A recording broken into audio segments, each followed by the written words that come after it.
सभी दोस्तों को नमस्कार। आज हम एक ख़ास विषय पे चर्चा करेंगे कि जो संत लोग हैं वो सबसे ज़्यादा फोकस करते हैं एक बात पे कि यहाँ से मुक्ति प्राप्त करो, यानी कि मोक्ष प्राप्त करो। और मोक्ष प्राप्त करने के बाद जाते कहाँ हैं? कहीं तो जाते ही होंगे। आज संतों की वाणियों के माध्यम से हम कोशिश करेंगे जानने की आखिर वो जगह कौन सी है भाई जहाँ पे मोक्ष प्राप्त करने के बाद जाना होता है। देखते हैं। उस जगह का नाम है अमरलोक, जिसको सत्यलोक कहते हैं। तो यहाँ लिखा हुआ है सत्यलोक की अकह कहानी, यानी कि वो एक ऐसी जगह है जिसके बारे में आप अपनी जुबान से बता नहीं पाएंगे।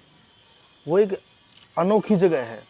जैसे आपको अगर इतना आनंद मिल जाए, इतना सुख मिल जाए और आपको बताने के लिए बोला जाए तो आप बता नहीं पाएंगे।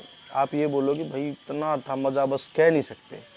तो वो एक ऐसी जगह है। देखते हैं। इसमें लिखा है सत्यलोक की अकह कहानी, यानी कि सत्यलोक की कहानी वाणियों में नहीं आती। सोई निज सतगुरु की सैदानी, यानी कि सतगुरु की कृपा से ही वो जगह मिलती है।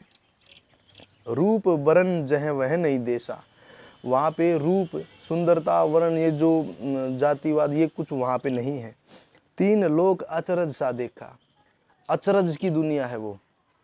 नहीं वह पांच तत्व की काया, कि वहाँ पे पांच तत्व की काया, जैसे हमारे पास ये शरीर है, बॉडी है, तो वहाँ पे ये बॉडी नहीं है। सतपुरुष आप ही निर्माया, वहाँ पे ईश्वर है। नहीं प्रकृति 25 होई, वहाँ पे 25 प्रकृति नहीं है। यानी कि जैसे 25 प्रकृति का मतलब है जो हम चलते हैं, फिरते हैं, उठते हैं, बैठते हैं, उबासी लेना या पलक झपकना, खाना पीना, ये सब 25 तरह की चीज़ें होती हैं। वहाँ पे ये 25 प्रकृति नहीं है। जरा मरण ना नहीं कोई, वहाँ पे मृत्यु नहीं है। 10 इंद्री नहीं षटकर्मा, वहाँ पे 10 इंद्री और 6 कर्म वहाँ पे नहीं होते। 10 इंद्रिय आपको पता, 5 ज्ञान इंद्री, 5 कर्म इंद्री वहाँ पे नहीं है। वर्ण भेद ना ही कुल धर्मा, वहाँ पे ना तो कोई जातिवाद है ना कोई कुल धर्म है। जैसे हम हमारे यहाँ पे कहते हैं वो हमारे वंश का है, तो वहाँ पे कुल धर्म नहीं है। दिवस न रैन चंद्र नहीं सूरा, विमल प्रकाश सकल विधि पूरा, यानी कि ना तो वहाँ दिन है, ना रात है, ना चांद है, ना सूर्य है। वहाँ हमेशा प्रकाश रहता है। और प्रकाश ऐसा नहीं जहाँ पे जैसा यहाँ रहता है, वहाँ एक अनोखा अद्भुत प्रकाश है जो अचरज सा है। स्वर्ग नरक गुण तीन न हुई, शब्द स्वरूप सकल है सोई, यानी कि ना तो वहाँ पे स्वर्ग है, ना नरक है, ना तीन गुण है। तीन गुण कौन से हैं? सतगुण, एक तो ये सतगुण होता है, ये तीन दो और होते हैं। अच्छा, आगे बोला है हद अनहद के पार मैदान है, वो यहाँ पे नहीं है। हद और अनहद के पार है वो। उसी मैदान में सोए रहना, पैर दक्षिण करे शीश उत्तर धरे, शब्द की चोट समारी सहना। बस उस जगह को पाने के लिए ये प्रक्रिया बताई कि ऐसे ऐसे शब्द की चोट समारी रह सहना। जो सतगुरु एक शब्द देता है, उस शब्द में वजन होता है। जैसे मान लो कोई गाली देता है, मैं आपको कोई गाली दूं, है ना, आप शब्द बोलो तो आपको एकदम गुस्सा आएगा। तो गाली भी एक क्या है? एक नाम है, एक शब्द है। उसमें इतना वजन है गाली में कि आप एकदम भड़क गए, आपको प्रभावित करता है। तो संतों के पास जो शब्द होता है वो आपको बहुत प्रभावित करेगा, मतलब अचानक से आपको चेंज कर देगा। संत के शब्द में वजन है, ताकत है, बहुत गहरा। जब गाली में एक ताकत होती है तो वो तो संतों का शब्द है, उसमें तो पता नहीं कितनी ताकत होगी। ज्ञान और ध्यान दोहूं थकी ही हारी के, यानी कि ज्ञान और ध्यान, इतना ध्यान करना पड़ता है। सहज समाधि में तत् महना, चंद और सूर्य वह पहुंच ही न सकेंगे, यानी कि वो जगह ऐसी है जहाँ पे चांद और सूर्य पहुंच नहीं सकते। खुशी के लोक में शोक दहना, जो खुशी का लोक है वो, वहाँ पे शोक नहीं है किसी प्रकार का।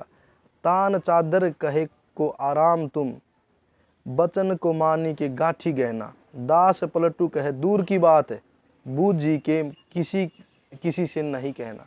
मतलब जो वहाँ पे एक बार पहुँच जाता है वो अगर मान लो मैं ध्यान करता हूँ, तो ध्यान में क्या होता है धीरे धीरे आदमी की 3 नाड़ियाँ विशेष होती हैं। शरीर में 72,000 नाड़ियाँ होती हैं, मगर मुख्य रूप से 3 नाड़ियाँ हैं, ईड़ा, पिंगला और सुषुम्ना।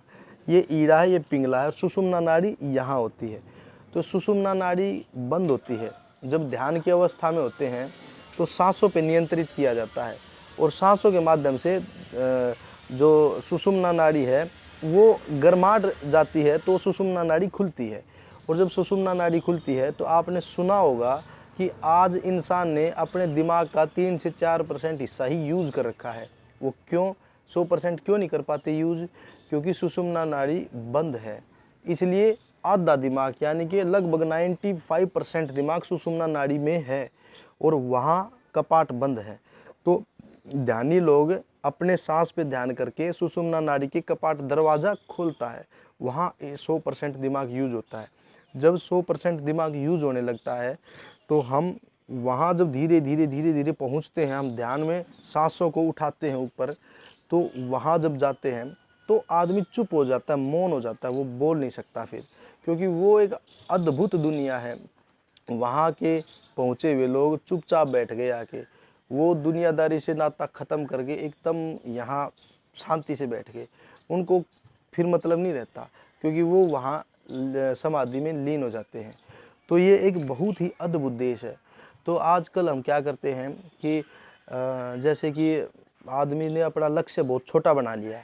आदमी क्या करता है, ज़्यादा से ज़्यादा ब्रांडेड कपड़े और ज़्यादा अच्छा घर, इससे ज़्यादा एक अच्छी गाड़ी हो जाए और भी ज़्यादा अच्छा हो तो एसी वेसी भी लग जाए घर में, इससे ज़्यादा छोटी सोच वो लेके बैठा है और ये सोचता है कि हम मज़े में हैं, इंजॉय में है। लेकिन असली इंजॉय उनको पता ही नहीं क्या है। तो जब भी तो संत लोग कहते हैं कि ये इंजॉय नहीं है, ये झूठा है, ये पल भर का है। और आप यकीन करना, शरीर बाल बराबर भी अपना नहीं है, रत्ती भर भी अपना नहीं है शरीर, इसका कोई भरोसा नहीं है, कभी ये चला जाए तो मिट्टी है। तो संत लोग इसीलिए कहते हैं कि ये शरीर है, जब तक ही हम उस परम तत्व को प्राप्त कर सकते हैं। अगर ये शरीर ख़त्म और जानवरों की जो काया मिल गई ना हमें, तो हम फिर उससे चूक जाएंगे। इसलिए संत ज़्यादा जोर देते हैं, भाई यहाँ से निकलो, मेहनत करो, ध्यान करो और ध्यान की इतनी गहरी अवस्था में पहुँचो कि यहाँ से निकल जाएं। तो ध्यान में ही उस चीज़ को प्राप्त किया जा सकता है। वीडियो अच्छी लगी हो तो लाइक ज़रूर करें। जय हिंद, धन्यवाद।